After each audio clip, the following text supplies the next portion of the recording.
Someone doesn't reply to your message. Your brain says, they're ignoring me. A colleague gives you short feedback. Your brain says, they don't respect me. A stranger cuts you off in traffic. Your brain says, what an idiot, they did that on purpose. But what if most of your daily anger, most of your resentment, most of your unnecessary steps is built on a false assumption? By the end of this episode, you'll understand how one simple mental model can dramatically reduce emotional chaos, sharpen your judgment, and instantly raise your level of composure. Today we're talking about Hanlon's razor. Never attribute to malice that which is adequately explained by stupidity. So let's unpack that properly. Your brain assumes the worst. Your mind evolved for survival, not serenity. Thousands of years ago, assuming hostility kept you alive.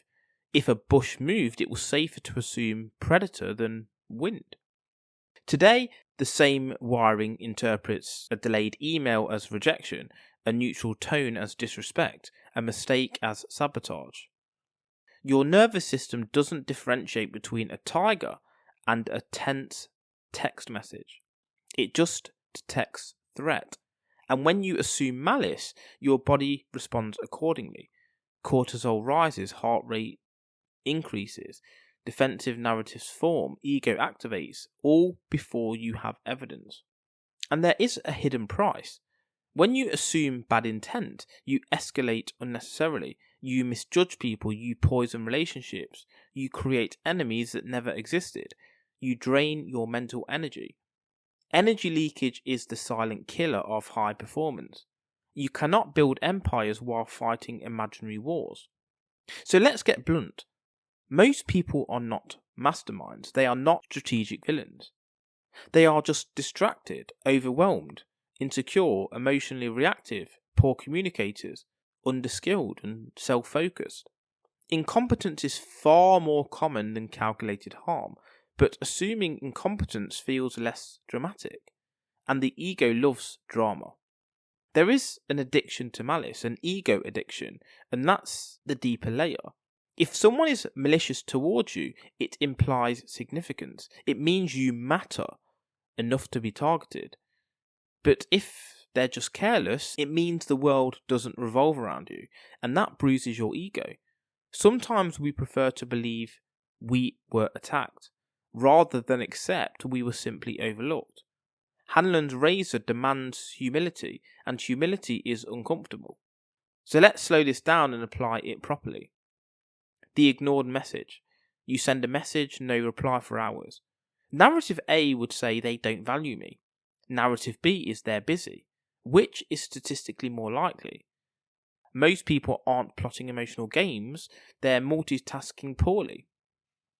The blunt colleague, you receive a short, dry response. Narrative A is they're undermining me, and narrative B is they're stressed. People under pressure communicate efficiently, not warmly. Don't confuse tone compression with hostility. The social media slides. Someone doesn't like your post. Narrative A is they're jealous. Narrative B is they didn't see it. Your mind loves assigning motives. Reality is usually boring. And then the friend who cancels. Narrative A is they don't respect my time. Narrative B is they're exhausted. Life is chaotic. People are imperfect. Imperfect is not malicious. If you want to lead in business, relationships or life, you must operate on probability, not paranoia. Leaders ask, what is the most likely explanation? Not, how can I make this about me? This distinction changes everything. Emotionally immature individuals personalize everything.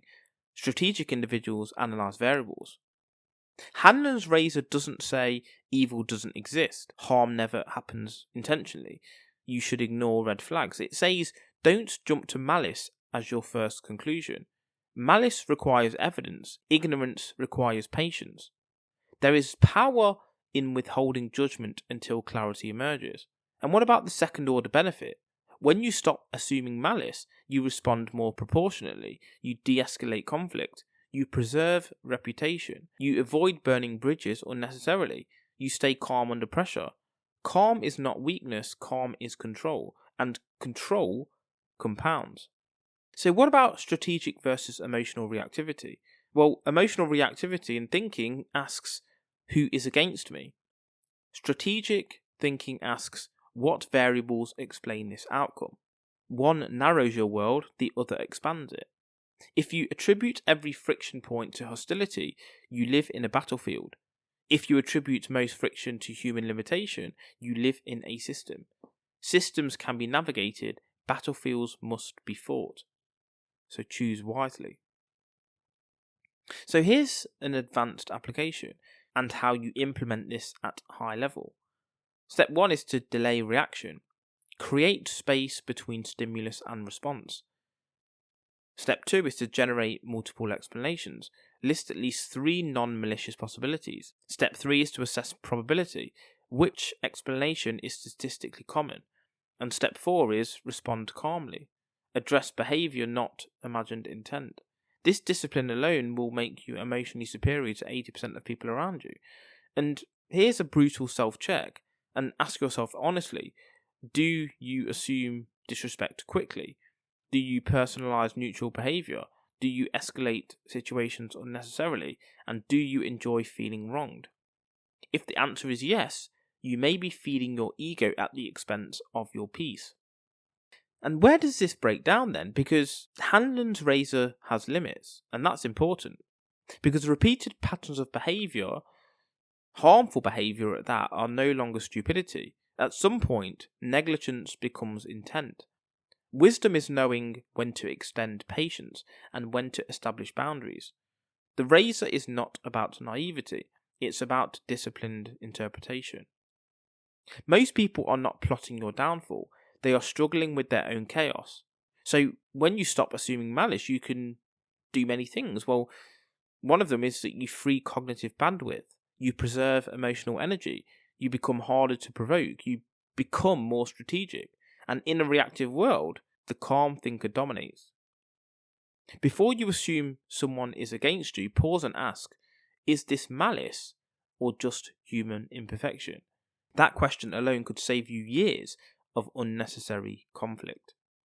If you like this episode, don't forget to comment, follow, like and subscribe. And just a quick shout out to our sponsors. Strong Coffee Company, protein-packed coffee for energy and clarity.